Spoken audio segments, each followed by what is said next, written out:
when you see some wives, madam, treat their house girls and boys, drivers, talk to them anyhow, basa, basa, basa, basa. That woman had forgotten that once upon a time you were a single lady crying and praying, God, give me a husband. Now you have a husband, and you are using that position to talk people down and to treat people like they are not human beings. And you, Mr. CEO, you were nothing. Today you become something, and you talk to people anyway. You know, the other time I was at the airport, and I saw an old friend of mine that I used to be at the airport with. We used to do Goro together. And the guy walked towards me, and some of the security guy was trying to stop him from coming. I said, no, leave him. Let him come.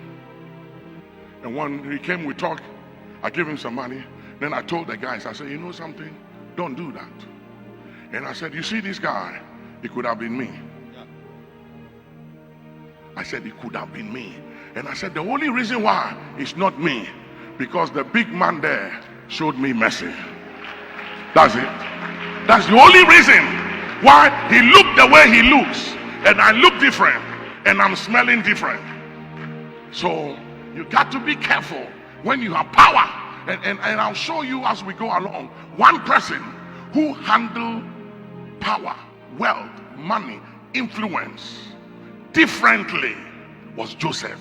And I studied him carefully, and I said, I now understand why he had more favor than all his siblings, because he had a different attitude. And Nelson Mandela is one that all the leaders of Africa must learn from, who suffered for 27 years, hardship, reduced to nothing, stripped of honor, and made as an animal, had no regard and respect for. They left him to die in prison. Came out with such power and favor, and yet said, this is my coat, not his coat. Yet decided to be kind than to be right. He decided that there was no need to go after apartheid. Let's live together. Let's build South Africa. Let's make a difference in our generation. And rule for one term and step down from office and say, let another take it. Let me stay behind and have influence and guide future leaders. What a man! What a man! You know, one time he was in prison, and he was told to go home and spend time with his family. And he said, no, I'm not going home.